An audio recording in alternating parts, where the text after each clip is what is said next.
Our last really big theorem for derivatives is called the chain rule. Very important one. You'll use it quite a bit along with the product rule and the quotient rule.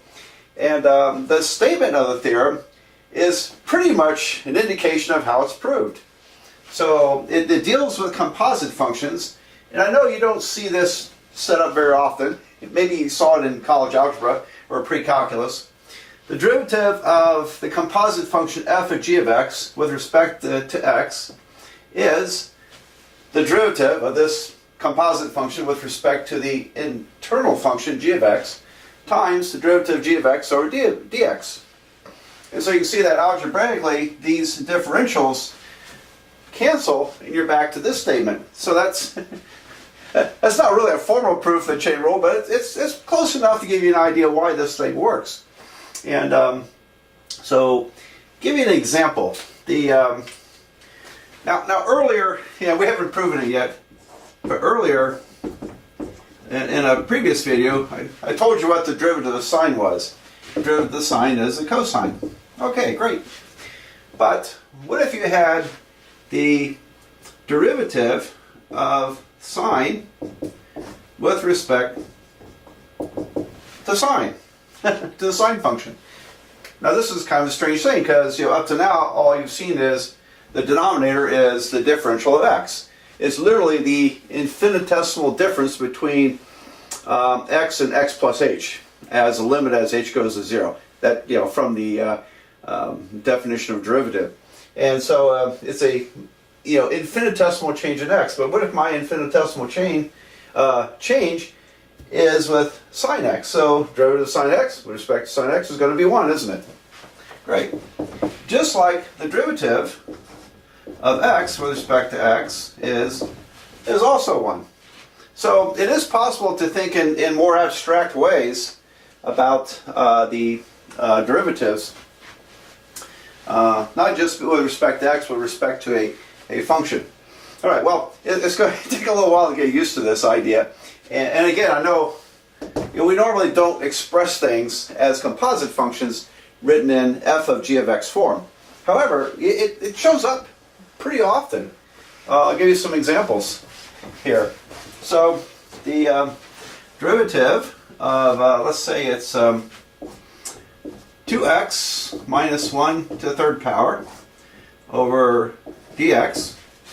So derivative of 2x minus 1 cubed dx is going to be what? Well, according to the chain rule, it's the derivative of 2x minus 1 cubed with respect to the internal function g of x is here, 2x minus 1, and then times the derivative of 2x minus 1 over dx. Okay, so if it helps to see this a little better, let me write it this way: d dx of 2x minus 1 cubed is going to be the derivative with respect to 2x minus 1 of 2x minus 1 cubed times derivative with respect to x of 2x minus 1. Alright, so there's a different way of writing it. Maybe that makes a little more sense to you. And again, I know this is a little weird. Now a lot of textbooks will call this, they'll let u, for example, they'll do a substitution. They'll let u equal to 2x minus 1. So this becomes the derivative of u to the third with respect to x is going to be the derivative of u cubed with respect to u times derivative of u with respect to x. All right, well, it's all quite a mess, isn't it? And here I get 3u squared, 3u squared du dx, and then you plug this back in. So you have, running out of room, aren't I? Let me do it this way. I'll put it up here. So from here, and I was never a big fan of this, but in case you're using a textbook that likes to introduce a chain rule this way, I thought I would run it by you. So 3 times u squared is 3 times 2x minus 1 squared and then times du dx. Well, this derivative is going to be times 2. So we end up with 6 parentheses 2x minus 1 squared. There we go. Well, that's a sloppy looking x there, isn't it? Better? Okay. Alright, so this is a way that a lot of textbooks like to introduce a chain rule, and I think it's just kind of, I don't know. I think, you see, the authors have the handicap, they're not talking to you, they're not speaking to you and showing you things dynamically. They just have stuff written on the page, so probably makes sense for them to write it out this way. But I'm going to talk you through these in a more normal sense. And so here's what I mean. So for this problem, the derivative of 2x minus 1 cubed. This is like taking the derivative of x cubed, isn't it? I call it derivative of parentheses cubed is 3 times the parentheses times the derivative of the parentheses. So see, when you get to speak it out, hopefully it makes more sense. So this is the derivative of the parentheses cubed is 3 times, squared, is 3 times the parentheses to the second power, 3 2x minus 1 squared, times the derivative of the parentheses, 2x minus 1. Alright, so that's literally exactly what's happened here. And, well, this is equal to 3 parentheses 2x minus 1 squared times 2. So finish it out, you have 6 times 2x minus 1 squared. Well, here we go. Now, through experience, I know that you're going to need to see a lot of examples, and you're going to have to work a lot of examples too. And so, as I'm going to focus right now on just the basic chain rule, and then soon we'll work a bunch of problems where we're mixing in the product rule, the quotient rule, and the chain rule. So you need to get good at all of that together. And if you get good at those 3 rules all mixed together, product rule, quotient rule, chain rule, then this course is going to be a lot easier for you. So, all right, well, I'm going to erase this and do a couple of problems. In this example, I've got the derivative of the square root of x squared minus 1. And that's actually a little more common than you might think.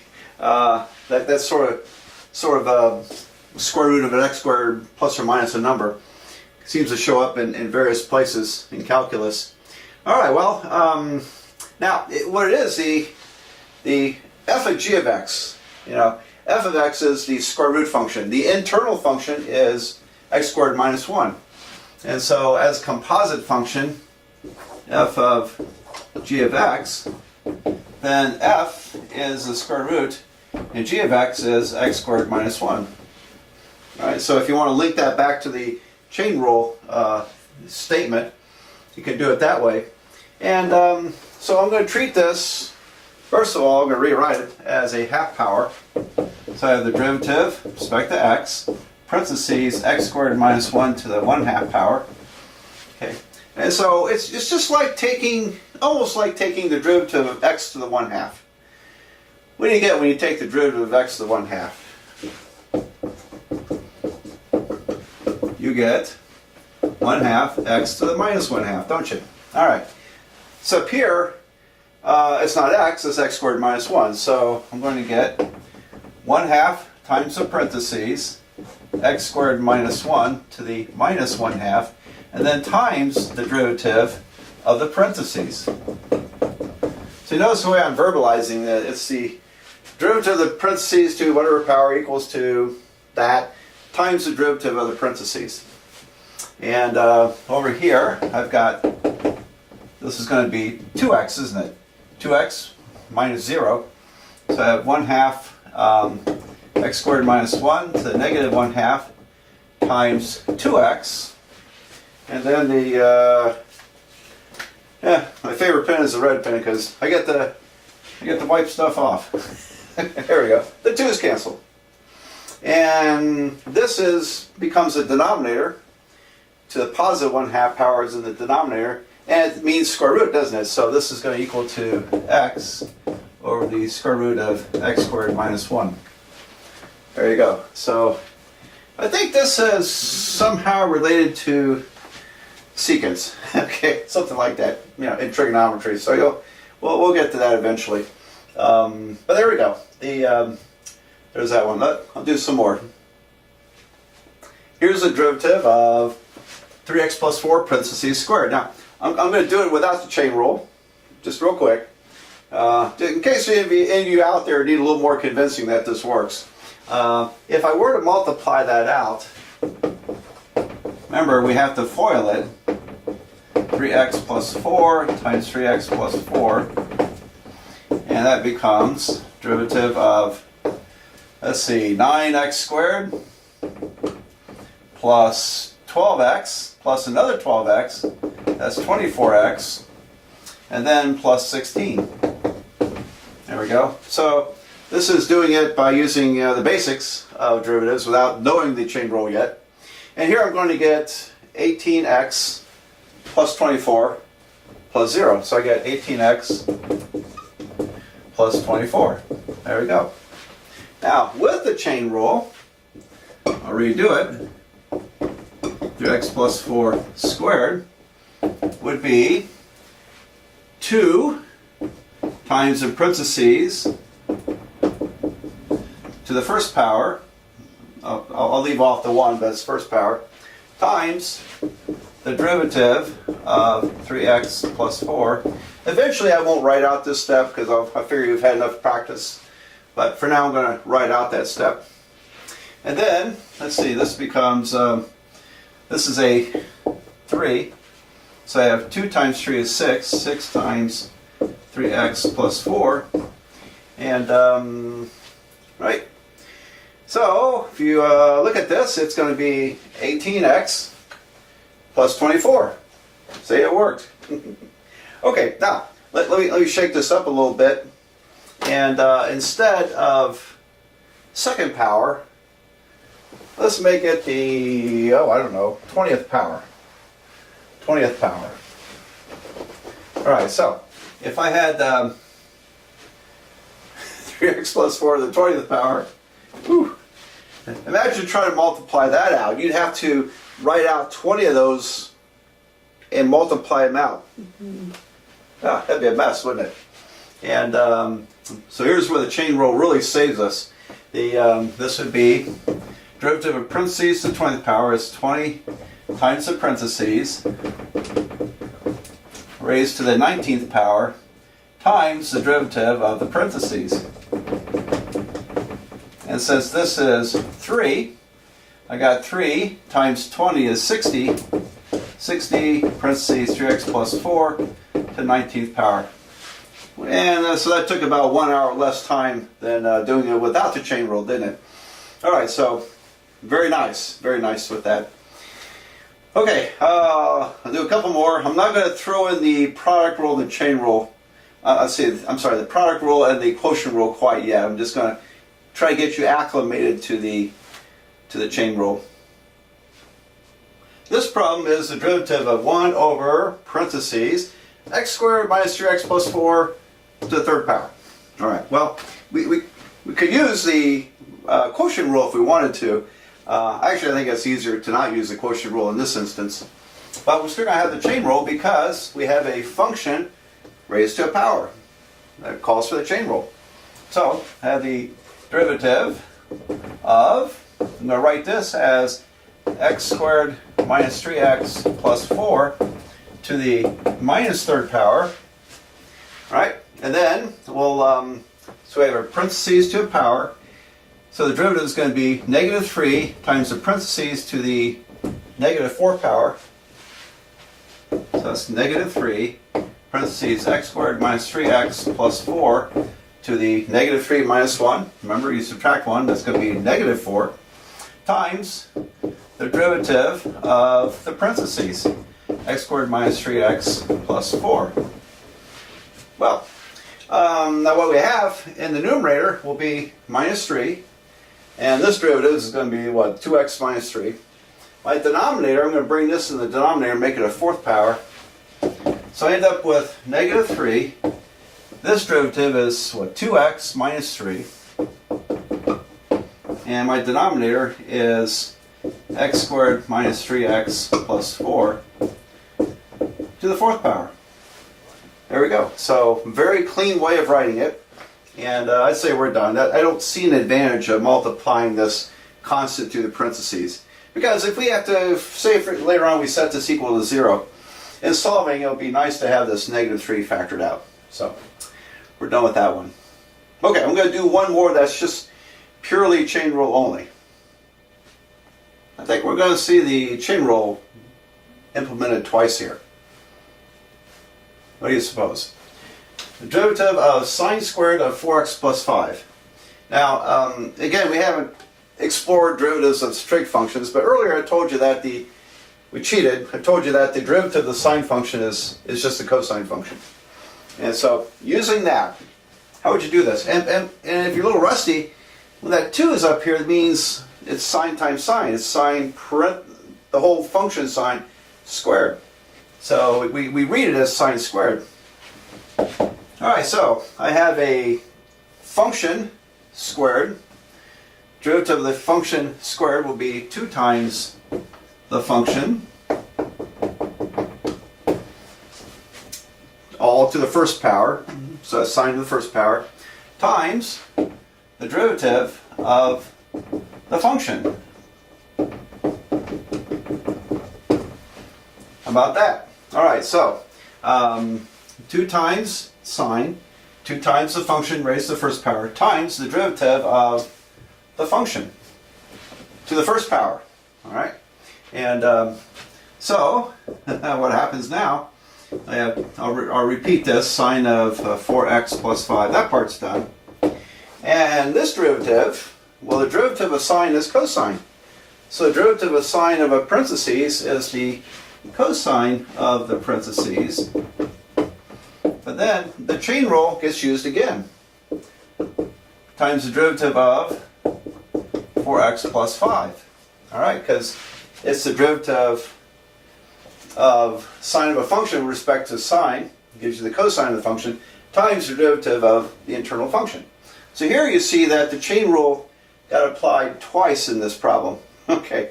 Well, I wish I could make it easier for you, but this is how God made it. So, don't like that? Complain to Him. Nah, not a good idea. Not a good idea. All right.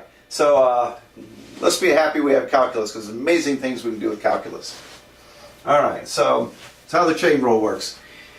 And once in a while, it does get a little complicated, doesn't it?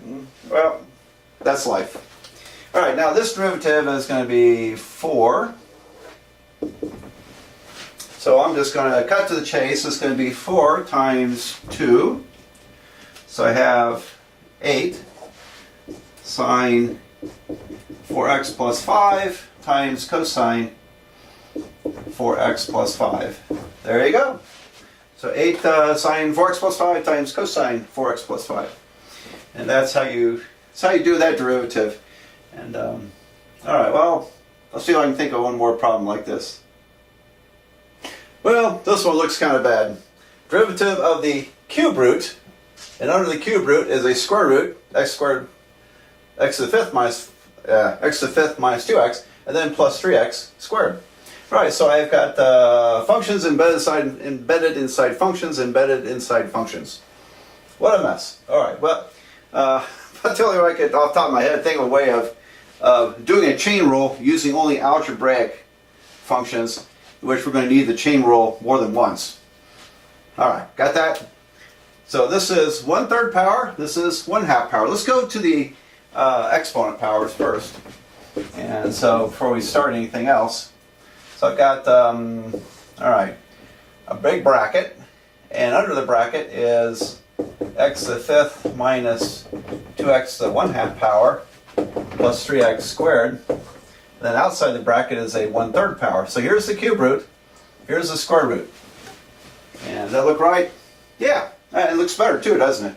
Okay, now then. So we have a bracket raised to the 1/3 power. So I'm going to write out all the steps here. So this is going to become 1/3 times the bracket, x to the fifth minus 2x to 1/2 plus 3x squared, to the 1/3 minus 1 is negative 2/3, right? Times the derivative of the bracket, okay, which is x to the 5th minus 2x to 1/2 plus 3x squared. All right, a problem like this, where in the world would you see that kind of function? Very unlikely to come up in any kind of real application. However, you need problems like this in order to get these rules down, get confident and accurate at using these rules, and also dealing with all the algebra. Alrighty, so I've got this mess times that derivative, so I have 1/3 times this bracket to the negative 2/3. We'll deal with that later.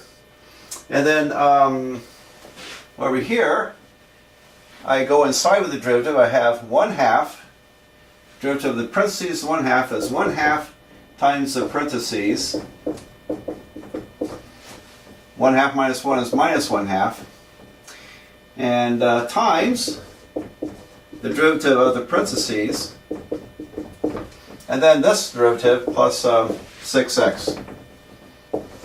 Alright, so you see we had to use the chain rule again, because inside the parentheses, inside the big bracket, we have a function raised to a power. So this is a derivative of the parentheses times the derivative inside the parentheses. It's a chain rule applied again. So I had 1/2 times parentheses minus 1/2, and then times this derivative of the parentheses.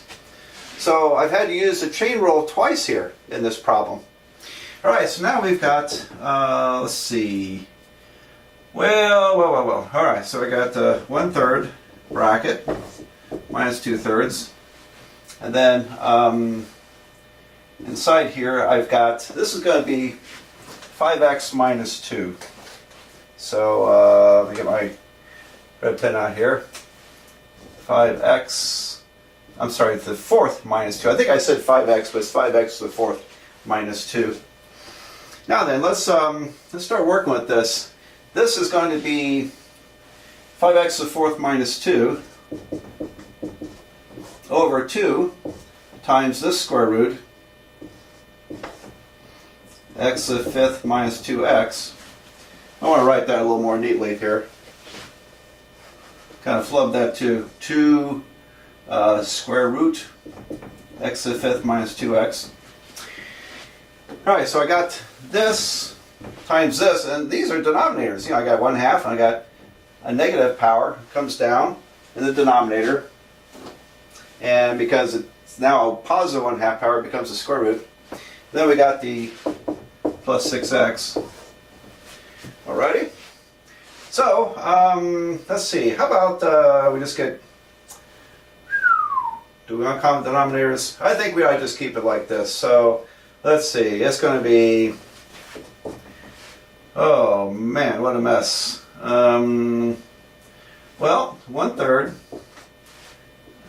times the cube root of this stuff here, x to the 5th minus 2x, and that's a square root. Well, this is uglier than I thought it was going to be. Square root of x to the 5th minus 2x plus 3x squared. Alright, so far all I've done is, and then it's the second power. Alright, so now I haven't written this yet, but I took this, that's a denominator, this is a 2/3 power down below, and the bracket was this, that's the square root, plus 3x squared, and it's negative 2/3 down here is positive 2/3, which means it's the cube root of this mess to the second power. Let me write that a little more clearly here. Okay. Ooh, boy, that is ugly, isn't it? And then we've got the other mess here, which is 5x to the 4th minus 2 over 2 square root x to the 5th minus 2x plus 6x. Okay, I think I'm just going to leave it like that. Can we simplify that in any way? Not very easily. Not very easily, I don't think. So I think we'll just leave it like that. Now, you know, if you had to set this equal to 0 and solve, then we could pick it apart pretty well. It would be doable, I think. Anyway, all right, that's probably the ugliest one I'm going to throw at you for a while. And but again, this, you know, study this problem. Make sure you follow the sequence of everything. Where we had to, first of all, it was convenient to take these out of radical form, put them into exponent form, and then we had to apply the chain rule twice in doing this, and then we had to put it all back together, preferably in radical form, because it started off in cube root and square root forms, and so I left them in cube root and square root forms. Okay, so, all right, well, what comes next? It's mixing the three big derivative rules together. The product rule, quotient rule, and chain rule. So this is where the rubber really hits the road. And because you need to do a lot of practice with all this in order to get these skills down. And like I said, once you have the skills of derivatives down very accurately, you're in very good shape for the rest of the course.